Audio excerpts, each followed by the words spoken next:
اعوذ باللہ من الشیطان الرجیم بسم اللہ الرحمن الرحیم۔ تو سابقہ جو پروگرام میں نے عرض کیا تھا اس میں مجھے یہ کمی محسوس ہوئی کہ ایک بہت بڑے لیڈر تھے ذوالفقار علی بھٹو، ان کا ذکر کچھ مختصر سا تھا، تو مجھے کمی محسوس ہوئی تو میں نے سوچا کہ ایک علیحدہ پروگرام ہونا چاہیے۔ ایک جیسا کہ میں نے عرض کیا کہ وہ بہت بڑے مقرر تھے، اور اس کی واضح مثال تو یہ ہے کہ 2 دفعہ وہ یونائٹڈ نیشن میں گئے، ایک دفعہ پریزیڈنٹ ایوب کے دور میں اور ایک دفعہ بعد میں جب مشرقی پاکستان میں لڑائی ہو رہی تھی، اور وہ 12ویں بیڑے کا ذکر تھا کہ چھٹا بیڑا تھا، کون سا تھا۔ بہرحال اس وقت انہوں نے اپنی کوالٹیز کا جو اظہار کیا تو پتہ چلتا تھا کہ بہت بڑے واقعی وہ لیڈر تھے۔ علاوہ ازیں دیکھیں آپ کہ وہ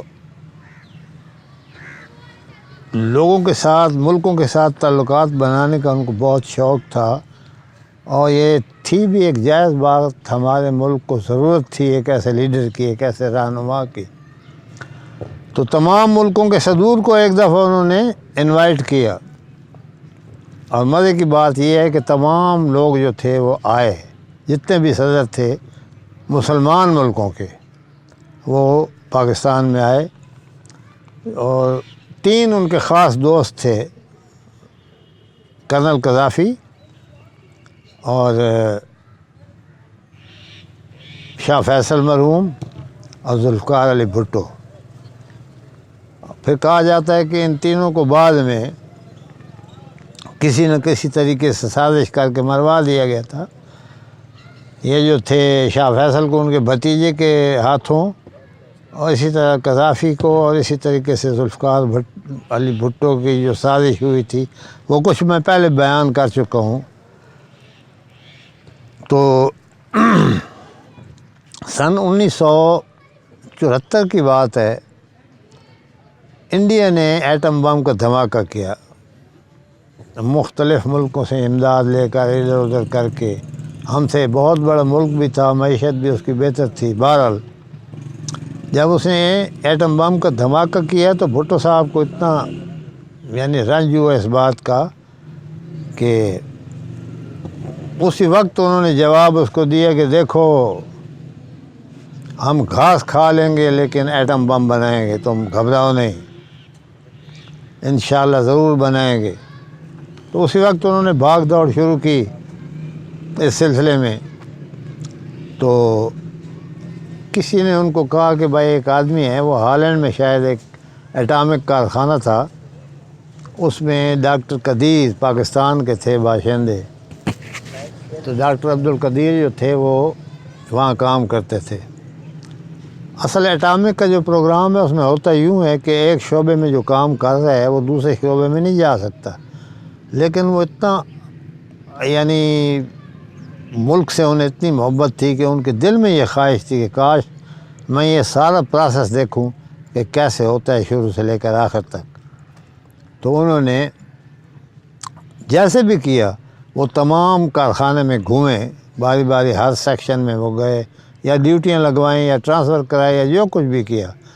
اور دماغ میں رکھتے گئے، ریٹن نہیں، کوئی معاہدہ نہیں، کچھ بھی نہیں، تمام چیزیں انہیں اپنے برین میں رکھیں۔ اتنا ذہین شخص تھا۔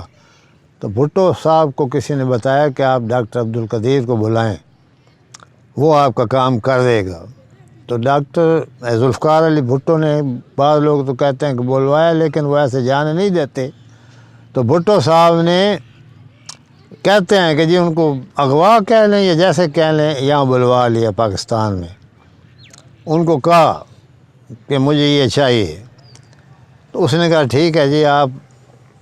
سائٹ دیکھیں کوئی کون سی سائٹ اچھی ہے، اور مجھے یہ چیز منگوا دیں، تو میں انشاءاللہ تعالیٰ آپ کو یہ کام کر دوں گا۔ تک ہوٹل کی جگہ کو منتخب کیا گیا، اور وہاں پر جا کر انہوں نے انجینئر جو تھے آرمی کے کچھ اس نے سلیکٹ کیے ڈاکٹر عبدالقدیر نے، اور جو اس نے چیزیں کہی تھیں یہ دوسرے ملک ترقی یافتہ لوگ نہیں دیتے تھے، ان کو شک پڑ جاتا تھا کہ یہ چیز تو ایٹم بم بنانے میں کام آتی ہے،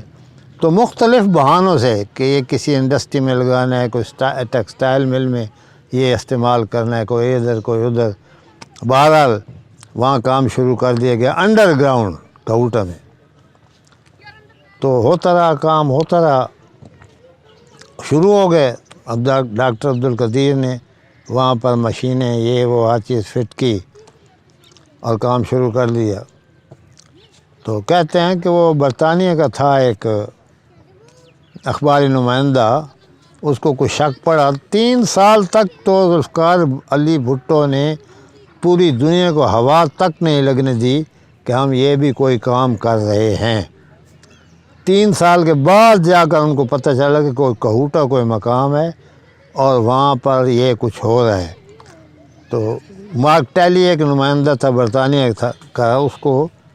پتہ نہیں کیا سوچا کہ اس نے کہا چلے میں دیکھتا ہوں جا کر کہوٹہ کو۔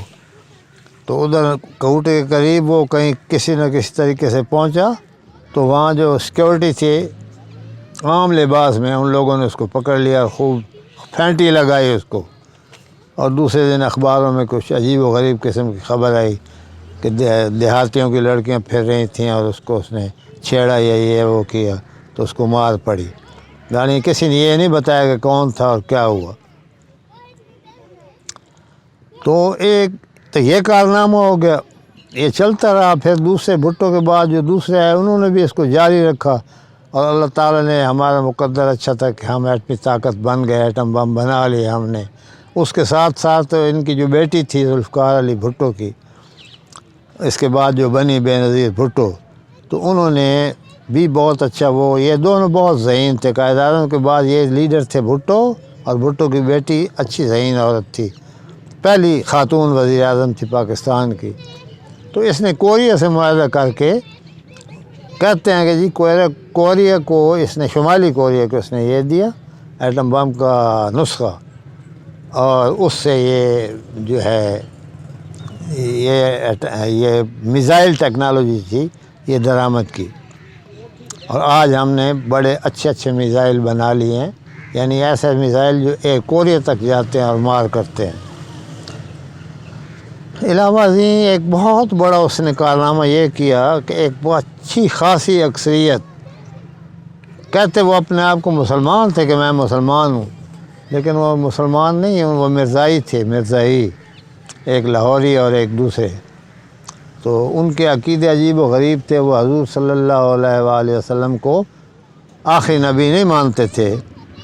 اور ان کا جو بڑا تھا وہ کہتے تھے جی غلام محمد کے کیا نام تھا اس کا،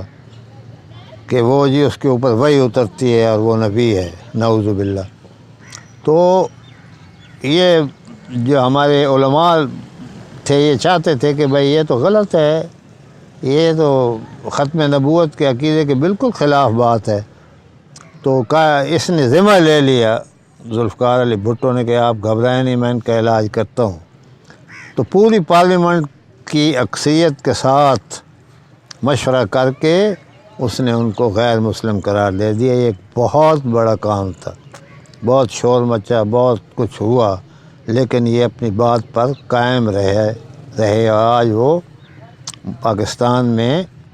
غیر مسلم ان کو کہا جاتا ہے، مسلمان نہیں ہیں وہ۔ 1973 کا آئین ذوالفقار علی بھٹو نے بنایا تمام پارٹیوں کے اتفاق رائے سے، اور وہی آئین آج تک چل رہا ہے۔ اس میں جتنی بھی کبھی کوئی ترمیم ہوتی ہے تو 1973 کے آئین میں ہی ترمیم ہوتی ہے۔ تو یہ بہت بڑا کارنامہ تھا، یہ معمولی کارنامہ نہیں تھا۔ اور اس کے بعد جب الیکشن ہوا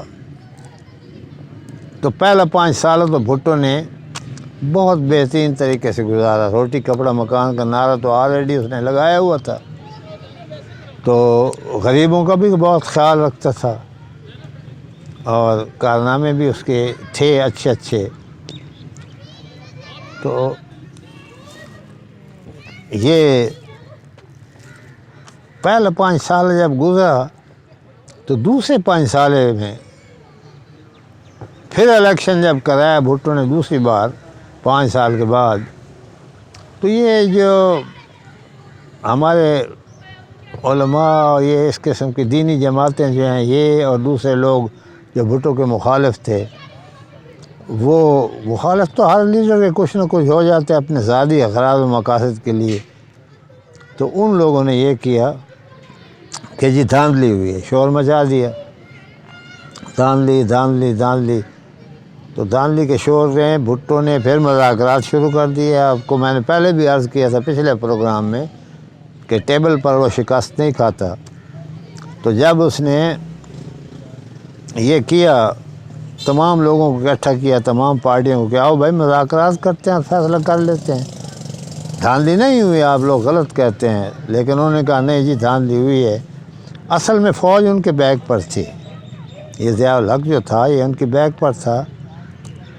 تو وہ نہیں چاہتا تھا کہ کسی طریقے سے یہ چیز ہو جائے، لیکن بھٹو نے اپنے یعنی قوت وہ کہتے ہیں نا مقرر تھا بہت اچھا، اس زور پر اس نے ان کو قائل کر لیا اور یہ کہا کہ بھائی 40 اگر آپ کہتے ہیں کہ دھاندلی ہوئی ہے تو 40 سیٹوں پر آپ ری الیکشن کروا لیں۔ تو اس پر بات جو تھی وہ بن گئی۔ اب یہ ہوا کہ معاہدہ عین اس وقت تک معاہدہ ہونے والا تھا، تو چونکہ آدمی نہیں چاہتی تھی اس آدمی کو، اب یہ وہی آدمی تھا نا جس نے شاہ فیصل کو یہ کہا تھا کہ تم تیل کا وہ ہتھیار کیوں نہیں استعمال کرتے ہو، اگر یہ امریکہ اور یہ دوسرے ممالک جو ہیں اگر تمہیں کوئی ملک تنگ کرتا ہے تو تم کہو میں اپنے تیل کے کنوؤں کو آگ لگا دوں گا۔ اور قذافی بھی اسی قسم کا آدمی تھا، جوشیل قسم کا آدمی۔